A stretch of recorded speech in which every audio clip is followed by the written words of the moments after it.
Isa pa po, hingi lang po ng reaction after po nung third hearing sa Senate nung PDEA leaks, so-called PDEA leaks. Meron mas lumakas po yung panawagan ng ibang senators na tigilan na yung investigation nila.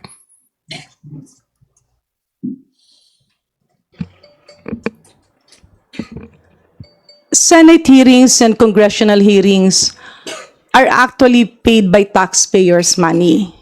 Kaya kapag may mga investigasyon, ang importante ditong masagot ay, saan ba ito patutungo? Ano ba ang magiging benepisyo ng taong bayan? Ano ba yung mga batas na kailangang gawin or mga batas na kailangang baguhin para matagunan at hindi maulit yung mga problema na nakikita? Apparently, in the Senate investigation on PDEA leaks, what we are seeing is a confused narrative. Kasi nga nagtuturuan na ay hindi, nagsisinungaling yan, ay hindi, palaging ano yan, storytelling, liar, may mga ganong accusations. Now, where will this bring us? I believe the best thing that can be done as a legislator also is for the committee to go back, maybe 3 or 4 steps backward, gather all the evidences, decipher whether totoo ba yan o hindi. Because if you put alleged witnesses or whistleblowers in the limelight and gave them, meron kasing iba, gustong-gusto nila yan pag may media attention. Ngayon, pag nilagay mo sila doon at pinasalita mo ng pinasalita, sometimes others can tell the truth, pero yung iba kasi, they have to prove something at medyo nawiwindang na. And at the end of the day, sino ang kawawa dito? Yung mga taong bayang nako-confuse. Kasi it's human nature to be a little bit marites eh. But at the end of the day, yung marites ba na yun ay mamagandang maitudulot, lalo na't kung hindi totoo.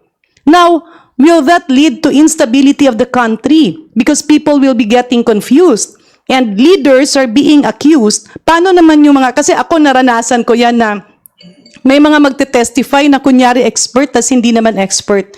Yung ibang mga totoong experts ay hindi nabibigyan ng panahon na magsalita. But at the end of the day, it's actually ruining our country. It's okay to do investigations, pero dapat yung mga impormasyon na nilalatag ay totoo, nakitaan ng ebidensya, at talagang may direksyon. Because at the end of the day, we are wasting taxpayers' money. If there are really concrete allegations and proof, let's investigate. But if it's just an investigation so that people will talk about things, medyo mahirap rin yan. Kaya yun nga yung isa, there should be accountability of fake experts and fake witnesses. Maraming salamat. I agree, no? Tama yung sinasabi ni Congresswoman Garin na careful din tayo dapat. In fact, some senators have also cautioned the members of the committee na to proceed carefully. Kasi nga, when somebody testifies and claims this or that, ang impact niyan sa reputation of the person na being accused of something is damage na agad di ba? So we have to be careful on who we invite as witnesses and should we call them again in the succeeding hearings. Because what happened, as I saw some of the portions dun sa hearing na yun, di ba somebody made up this story and actually admitted na ginawa ko lang yun so that I can be in this committee hearing, which actually happened. So di ba, some are saying na it's now becoming a circus, yung committee hearing na yun. Tama yung sinabi ni Congresswoman Garin din. Anong direction? What do you want to achieve? Now, if you're running a circus, you will naturally invite the clowns in. So that's what we want to avoid. Diba? Sayang lang na hindi mo na kasi mabawi yung damage that you will do to the person once you testify na this or that. And it's based pala on something, some unnamed informant, based on an unverified claim, and no follow-up investigation was ever made, di ba? Yet 3 hearings have already been spent on it. 1 more coming up daw, sabi nila. So, while it is not our place to tell them what to do, no? Pero sa akin lang, it's like, just like the House din, we should always be very careful in siguro selecting who we invite as so-called witnesses. Initial comment po siguro, like we've always said before, generally we don't want to comment po no, on the proceedings of Senate as respect. But it can't be helped po, no? Napakalaking issue po yung nangyayari doon. And we could see it. I think hindi na, don't take our word for it. Hindi na po kami siguro. I won't present this as comment namin. Pero tingnan po yung mga comment ng mga kapwa senador po nila. This is on the third hearing already. As early as the first, I think, or second hearing, may mga senador na who would take part of the committee only to say na parang wala, this is not going anywhere. Senate President Zubiri made a statement during the hearing, I think, the second hearing, nag-statement po siya sa, I guess, media forum rin nila sa Senate na urging caution kay Chairman Bato and his committee. It happened again during the third hearing. This time, si Senate President Zubiri nag-attend mismo ng hearing just to say that urging caution and urging proper use of their time. And I understand the respect siguro po. They have all due respect kay Chairman Bato so as not to interfere. After all, committee niya po ito. Pero you could see the sentiment po. This is not us talking. This is yung Senate po mismo. They are out there to, as Senate President Zubiri said, to protect the integrity of our Senate, your Senate. Siya na po mismo nagsasabi, parang in kinder terms po, no, na tama na po. Parang it seems to be going nowhere. We've had many senators who seem to express the same sentiment. Pumasok po doon dati si Senator Grace Poe, made that comment. Senator Escudero, Senator Jinggoy. You also have other senators who have attended and really po, I don't know kung saan po. Ako po mismo, di ko po rin po alam kung saan po papunta itong committee hearing. And in general po, with that, nakakadismaya because again, in comparison, we have a lot of pending bills. Kami po dito sa House, tapos na po sa LEDAC priority. We're waiting on our counterparts sa Senate. You can see po kung gaano ka-precious ang time sa Senado. As compared dito, we have 300 plus congressmen. Pag committee, in and out, we have the luxury na magbabad sa hearing buo. Pero nakita po natin sa PDEA leaks, labas-pasok ang mga senator. This is not because hindi sila nagtatrabaho, but because they have other committees po siguro, they have other engagements. Pero ito yung nakakapagtaka. Tapos na pa yung LEDAC priorities natin, sila hindi pa. Yet we have this third hearing going on fourth hearing na there are like 6 senators who are attending. Paano na po yung mga LEDAC priorities natin doon? Are they currently being discussed? Or is it going to go anywhere? Paano na po yung economic reform po natin? Parang wala pang nangyayari. So I think that's why, this is a personal opinion now, siguro in the House, na nakakadismaya po yung nangyayari doon. It seems to be nag-aaksaya po ng oras.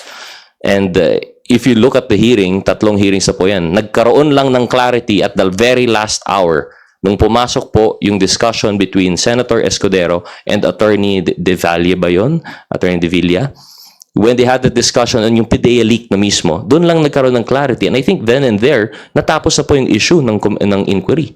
Supposedly, tukol sa PDEA leaks ito. Yet, we still afford these supposed witnesses, whistleblowers, the opportunity na sinasakay na po tayo kung saan-saan man na kwento to papupunta. So, yun lang po, I think, is our comment here. As much as possible, we would urge siguro po yung Senate to, we've always been urging them to give priority dito sa LEDAC natin and din sa economic revisions. All the more now in light of this hearing po na parang dead end na po. Yun na po. Bulang po. Nagkaroon po ba ng... Sorry if I sige, believe Congresswoman sorry Sansing would also like to... Sorry, very, very quick comment lang po. Actually, I think several things that we've noticed. First is, magsisinedye na po next week. So we have a lot of priority measures that we have to pass before we go on break. So hopefully po, we resonate the calls of the other senators na sana ma-funnel po yung time instead of gearing it towards the third hearing or a fourth hearing, sana po mag-gear towards pushing for the priority measures. Siguro po, one thing that is a little bit concerning with regard to these hearings is merong narratives relating to the president. And that's perhaps something that we would like to again reiterate that whenever there are things relating to the president at nakikita po to in a national stage or even an international stage, it also affects the the image of the country. So we would like to again reiterate our call to Senator Bato to please exercise caution in all of these hearings, and sana po in the way these hearings are conducted, mag-follow po tayo ng rules or ng protocol, kasi meron pong nangyari wherein one of the witnesses, I believe it was Morales, said something a little bit untoward towards Senator Jinggoy, so towards a member of the Senate. So in those cases, usually here in the House, if a witness starts exhibiting those sorts of behavior, sinasabihan siya na we will hold you in contempt or we can cite you in contempt. Pero I think in terms of the procedural way it was conducted, medyo hindi po yata, the witness was not told to back down. So siguro po, yun lang po siguro. I think that's where the senators are coming from as well in the way that the hearings are being conducted. So yun lang po, just a few thoughts as well on the matter. If I can add a little to what my colleagues mentioned. Actually, it's not a matter of because the president is the one being alleged to or alluded to. Whether that will be the president, whether it's a senator, it's a congressman, lalo't lalo na kapag pangkaraniwang tao. It's no difference eh. The issue here is not kung sino ang mga pinagsasabihan ng issue here. But the issue here is the code of conduct of a legislator. Kasi kami naman sa totoo lang, without the power of our people, we are nothing. Kung wala yung mandato ng tao sa amin, wala naman kami nung ganung power. So, that power to legislate actually makes you the voice of your people. And proper conduct mandates that if you are the voice of your people, you have to be very careful na hindi magagamit yung boses na yon dun sa mga interest ng iba. Alam nyo, minsan marami ang pwedeng maging interest. Natural yan na merong mga gustong medyo magulo at masalimuot. There are just a minority of people who are happy if there is infighting. Pangalawa, it's a very prestigious body, that's Senate. So with due respect na to Senator Bato na talagang inirerespeto naman natin, we cannot use the four corners of Senate and being a legislator to just put anything under the sun. With power comes responsibility. It's not because it's the president, merong mga artista na pinapangalanan. It's not the point eh. The point is, if this will not stop, this can be a precedent wherein anybody can be damaged just because merong nakapasok. Admittedly, in any organization, be it in the Philippines or abroad, meron talaga yung isang tao sa isang opisina na walang gagawin kundi mamuna, no, maghanap ng mali ng iba. And that happens in many offices. I've been to many offices in the executive and the legislative. Ganun talaga yun eh. Kasi ganun talaga yung tao.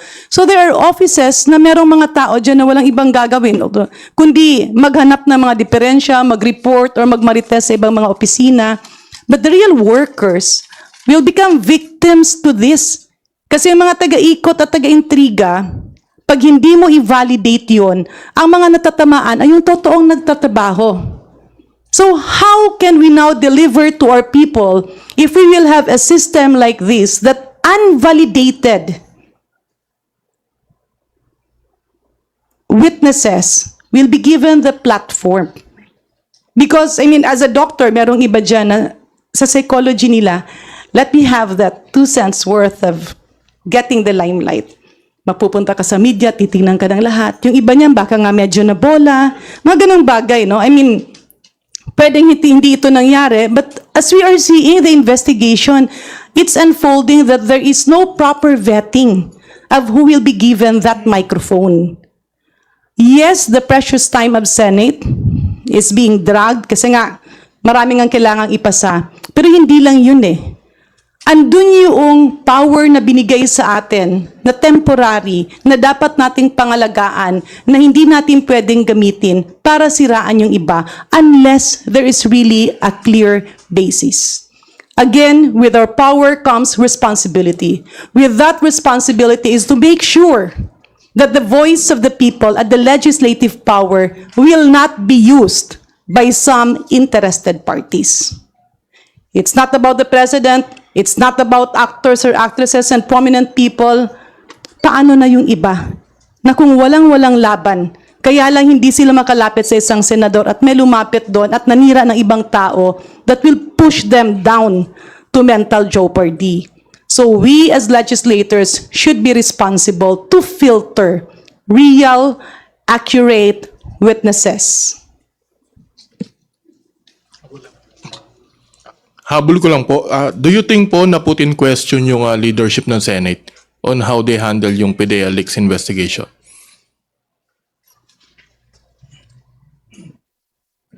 On my part,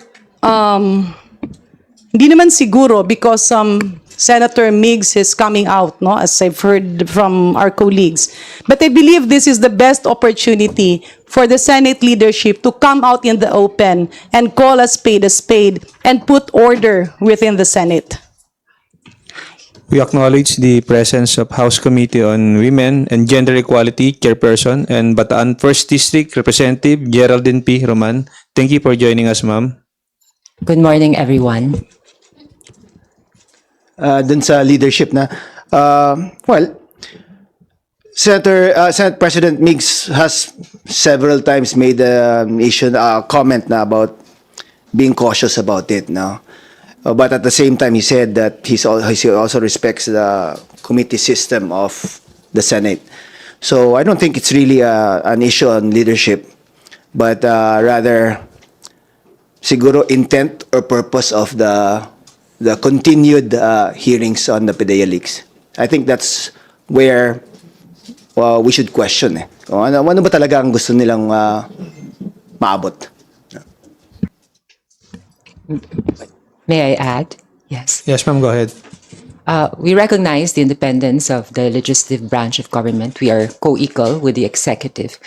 And we do not question the prerogative of the Senate if they want to conduct an investigative inquiry, no?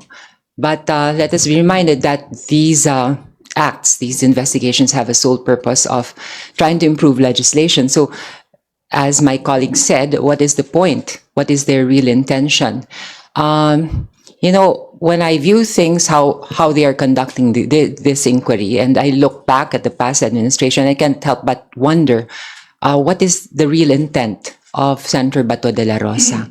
I would like to think that he would like to improve in legislation, no? But I also ask myself, you know, it's inevitable, it's in the mind of everyone. Kung itong investigasyon na to ay nangyayari sa nakarang administrasyon, ano kaya nangyayari ngayon, ano?